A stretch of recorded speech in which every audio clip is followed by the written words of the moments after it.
Señora presidenta, señorías, buenos días, bos días, bon día, egunon. Quiero antes de nada agradecer a mi grupo, al Grupo Parlamentario Socialista, la oportunidad que me ofrece de intervenir en el primer turno de palabra que se concede en esta 15ª legislatura. É unha dobre honra, xa que me permite estrear o sistema de traducción simultánea na que é a miña lingua materna, o galego, lingua que tamén simboliza a riqueza e a diversidade cultural do noso país. Señorías, o que pretende hoxe o meu grupo con esta proposición de reforma do Regulamento do Congreso dos Diputados é, nin máis, nin menos, que normalizar nesta Cámara o que xa é normal para millóns de cidadáns e cidadás, que falan unha lingua oficial, ademais do castelán. Facer, en definitiva, que este Parlamento se parezca máis ao país que representa. Faltouse moito ao longo dos últimos anos. Falouse moito. Un momentito, señor Besteiro. Señora Rodríguez de Millán, no puede interrumpir a un orador en uso de la palabra, con cumplimiento del reglamento. Deje hablar al señor Besteiro y luego ya tendrá la oportunidad de tener la palabra cuando le toque. Por favor, señora Rodríguez de Millán, usted sabe perfectamente que no se puede interrumpir a ningún orador. Le ruego se siente y dejemos hablar al señor Besteiro. Este es el templo de la palabra y el uso de la palabra lo tiene el señor Besteiro.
Muy bien, vamos a proseguir el debate. Señor Besteiro, ya escuchamos con atención. Moitas gracias, señora presidenta.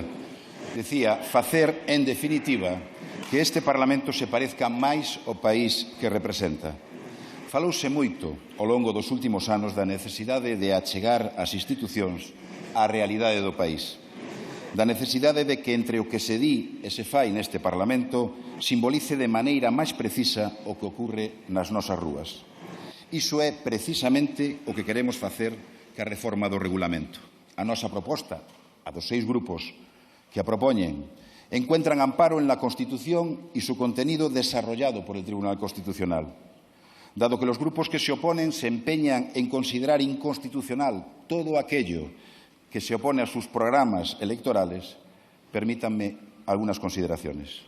En primer lugar, es la propia Constitución la que en su artículo 3 la que reconoce el especial respeto y protección que merecen nuestras lenguas cooficiales en tanto que patrimonio cultural común de toda la ciudadanía española. Ya el propio Tribunal Constitucional, en el año 90, declaraba plenamente acorde con la Constitución una iniciativa parlamentaria que pretendía introducir las lenguas cooficiales en el Senado y reconocía que una reforma de este tipo incidía sobre materias de considerable importancia simbólica y afectiva en la estructuración autonómica del Estado. Una sentencia que, me permito añadir, se adoptó sin un solo voto particular.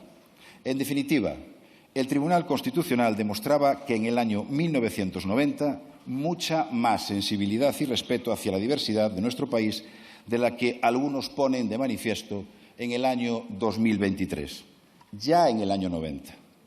Señorías, hace más de 13 años que el Senado tramitó y aprobó una propuesta de reforma de su reglamento para pedir el uso oral y escrito de las lenguas cooficiales como lenguas de trabajo parlamentario. Por tanto, nuestra Cámara Alta ha venido demostrando que no pueden oponerse ni razonablemente motivos ni tecnológicos, ni presupuestarios, ni constitucionales. Y creo que a estas alturas todos sabemos que el reglamento del Congreso de los Diputados no contiene ningún artículo que imponga la utilización del castellano ni prohíba el uso de las lenguas cooficiales en los procedimientos parlamentarios. Resumiendo, nuestra Constitución lo establece. El Tribunal Constitucional ha configurado este derecho y las Cortes en el Senado ya plasman su ejercicio. Si no hay normas que lo impidan, es imposible dar con razones de índole constitucional o legal que justifiquen que el rechazo a la proposición que comenzamos a tramitar en este momento. Esta reforma non é algo illado, senón que forma parte dun recoñecemento máis amplo, como pon de manifesto a proposta do Goberno de incorporar as nosas linguas cooficiais como linguas de traballo nos órganos da Unión Europea. Por certo, a diversidade lingüística está normalizada na práctica parlamentaria en países como Bélxica, Canadá ou Suíza. Señorías, non busquen excusas. É posible e é constitucional. E quen se opón a isto non é por outra razón que a de opoñerse a que no Congreso se falen as linguas que a diario falan na ciudadanía. Chegou, por tanto, o momento de poñer fin a esta indefinición regulamentaria e incorporar á práctica desta Cámara o plurilingüismo, que xa está asumido con plena naturalidade nos parlamentos autonómicos e na outra Cámara. Quiero subrayar la especial trascendencia de la propuesta al incluir el mandato para la adaptación del reglamento al lenguaje inclusivo de género. Este Congreso no puede demorarlo por más tiempo. Creo que todas y todos somos conscientes de que una reforma como la que propugnamos en el día de hoy, a pesar de la relativa simplicidad de su redacción, traerá consigo transformaciones en el funcionamiento del día a día de esta Cámara. Es por ello que quiero agradecer desde el primer momento al personal del Congreso, en nombre del Grupo Socialista, su esfuerzo y dedicación en esta tarea.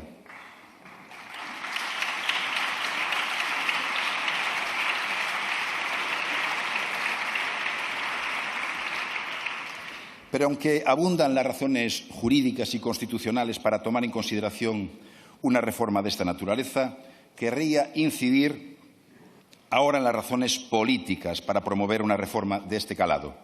El reconocimiento del uso normal de las lenguas cooficiales en el Congreso de los Diputados no solo es posible desde el punto de vista técnico, también es una superación de una cierta anomalía histórica.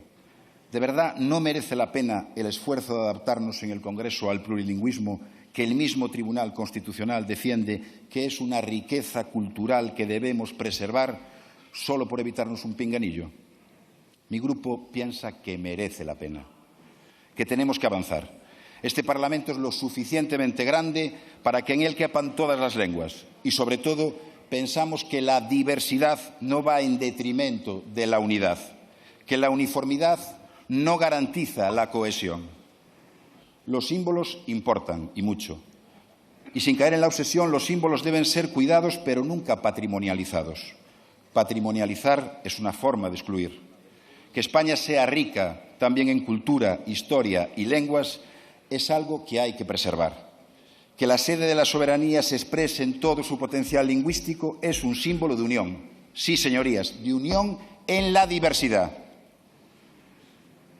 Teño a sorte de pensar en varios idiomas, de vivir desde que teño uso de razón así, sin ter que elexir, ensanchar libertades, vivir desde o respeto é o maior compromiso persoal e ético co que quero pensar estamos comprometidas a inmensa maioría das persoas que conformamos esta Cámara. Desde esta convicción, o anunciado rexeitamento da extrema dereita non me sorprende. Pero o rexeitamento do Grupo Popular resúltame tan incomprensible como doloroso. Como galego, como alguén que leva toda a súa vida falando as dúas linguas, dóeme que o partido que goberna en Galicia queira impedir que o galego se fale no Parlamento de España. A semana pasada, e co actual presidente da Xunta de Galicia ao fronte, o Partido Popular votou en contra de que a lingua galega se fale nesta Cámara. O Partido Popular en contra do galego. Merece la pena hacer un último esfuerzo desde esta tribuna, para que no caigan otra vez en el error de siempre, para que no vuelvan a las andadas. Estos días, cuando escuchaba las declaraciones de la portavoz del Grupo Parlamentario Popular, pensaba que su problema es que asocian el acuerdo con la debilidad, cuando el sentido de la historia de la democracia española desde el año 77 es precisamente el inverso. El acuerdo es requisito de la fortaleza porque representa a muchas y a muchos. Y ustedes parece que no lo acaban de entender. Acordar para avanzar. Así se ha construido la democracia española. Todos los grandes avances, desde los constituyentes hasta hoy mismo, se han sustentado en el acuerdo entre distintos. Desde la propia Constitución hasta las grandes leyes que han situado a nuestro país en la modernidad se han basado en el acuerdo y lamento decir que muchas de ellas no han contado con el apoyo del Partido Popular o de sus inmediatos antecedentes. El rechazo al título octavo, las leyes del divorcio, el derecho a las mujeres a la interrupción voluntaria del embarazo, el matrimonio igualitario, prácticamente todas han contado con su oposición. Es más, las han combatido sin descanso para que decayesen, como por acudir al caso más reciente, en el caso de la ley de eutanasia, el derecho a morir con dignidad, sobre la cual el Tribunal Constitucional acaba de rechazar su recurso de inconstitucionalidad. Un nuevo fracaso. Por eso me dirijo a ustedes para que cambien el rumbo y no se opongan a esta proposición de ley. No persistan en el error. El Grupo Parlamentario Socialista trae, junto con la mayoría de los grupos parlamentarios de esta Cámara, esta proposición de ley porque estamos convencidos de que el Congreso debe incorporar en su funcionamiento las lenguas que son comunes a gran parte de la ciudadanía. Mentras uns se pechan en banda, tamén haberá quen diga que tempo houbo nestas décadas de desenvolvemento constitucional para facelo antes. É certo, chegou o momento cando se reúnen todas as condicións para facelo. Pois ben, fagámolo entre todas e todos. Señorías, acordar para avanzar. Esa foi a nosa fortaleza, a de todas as persoas que formamos parte deste país desde a transición e durante estes anos de democracia. Acordar para avanzar. Dicía Castelao que a lingua é a gran obra de arte dun pobo. Fagamos que esa riqueza pertenza tamén ao patrimonio vivo das nosas Cortes Xerais. Moitas grazas, Euskal Herria Asko, moitas gracias.